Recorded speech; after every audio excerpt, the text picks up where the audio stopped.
Pernahkah kalian membayangkan ada sebuah suku Muslim di pedalaman Cina yang ternyata masih mempertahankan tradisi kuno dari bangsa Turki?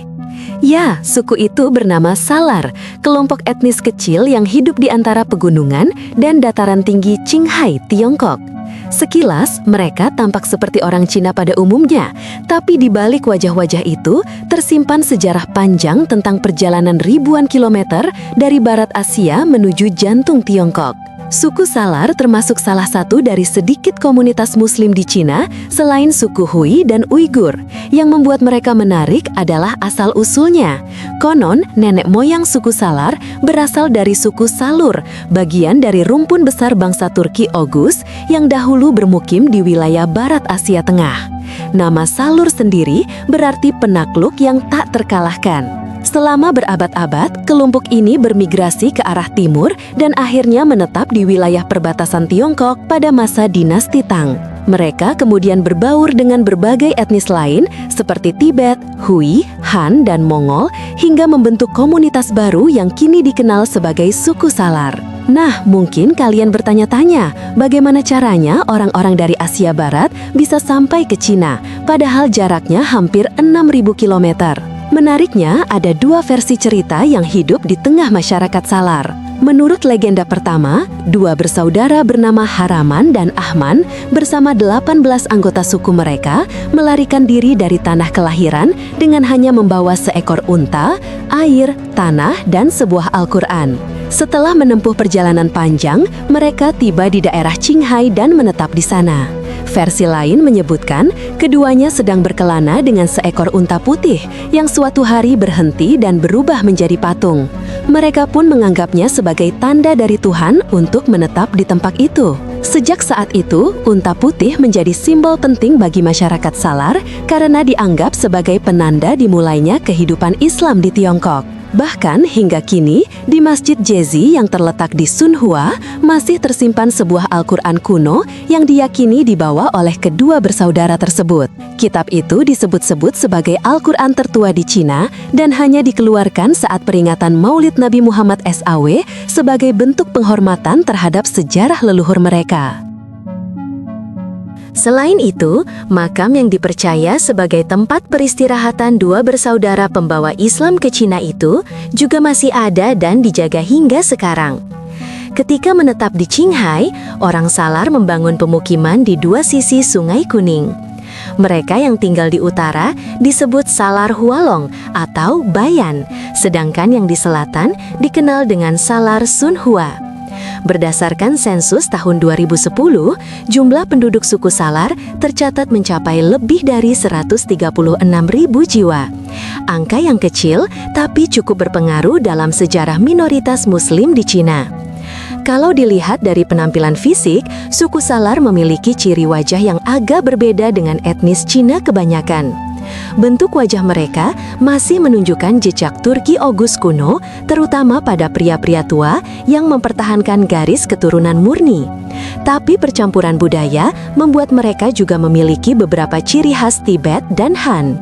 Hal ini terjadi karena sejak dulu para pria Salar diperbolehkan menikahi wanita Tibet. Namun, ada aturan unik, wanita Salar tidak boleh menikah dengan pria Tibet karena perbedaan agama dan budaya. Kesepakatan itu dibuat agar ajaran Islam tetap terjaga di tengah komunitas yang mayoritas non-Muslim. Dari sinilah muncul ciri khas menarik. Arsitektur rumah orang Salar masih sangat kental dengan gaya Cina, meski di dalamnya diterapkan aturan dan nilai-nilai Islam. Bisa dibilang, inilah bentuk harmoni antara budaya Timur Tengah dan Tiongkok yang menyatu dengan damai. Tradisi pernikahan juga membentuk identitas fisik dan sosial masyarakat Salar. Karena pria Salar boleh menikah dengan suku lain seperti Hui atau Han, banyak keturunan mereka kini memiliki wajah yang lebih mirip orang Cina, terutama jika berasal dari pernikahan campur dengan suku Hui yang juga Muslim. Kalau dulu kebanyakan orang Salar bermarga Han, kini banyak yang bermarga Ma, menandakan hubungan kuat dengan komunitas Hui.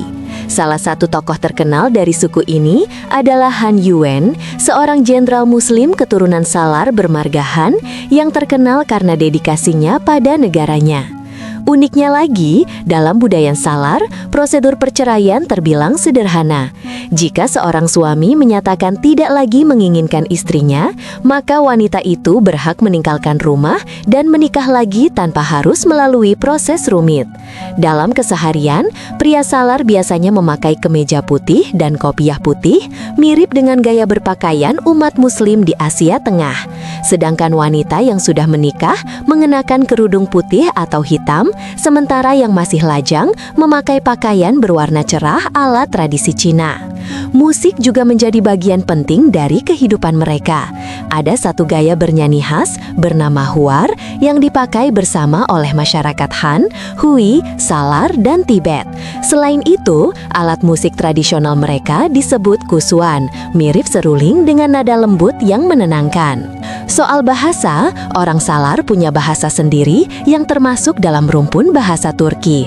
Sekitar 80% masyarakatnya masih bisa berbicara dalam bahasa Salar, namun sebagian besar tidak menggunakan aksara tulis. Untuk urusan praktis seperti sekolah atau perdagangan, mereka memakai bahasa Mandarin dan aksara Tionghoa. Meskipun begitu, ada bentuk tulisan tradisional bernama tamga, namun sangat sedikit yang masih memakainya. Kini, bahasa Salar lebih difungsikan untuk komunikasi sehari-hari dan upacara adat saja. Agama menjadi jantung dari kehidupan masyarakat Salar. Hampir seluruhnya memeluk Islam Sunni dan sebagian mengikuti tarekat Sufi Naqsyabandiyah. Nilai-nilai Islam mereka tetap kuat meski hidup berdampingan dengan budaya Cina dan Tibet. Begitulah kisah menarik tentang suku Salar, keturunan bangsa Turki yang menjadi bagian dari sejarah panjang Islam di negeri Cina. Sebuah bukti bahwa keimanan dan budaya bisa berjalan berdampingan, bahkan di tempat yang jauh dari asalnya. Kalau kalian suka kisah-kisah budaya unik seperti ini, jangan lupa untuk subscribe, like, dan aktifkan loncengnya supaya nggak ketinggalan cerita menarik lainnya dari berbagai penjuru dunia. Sampai jumpa di video berikutnya.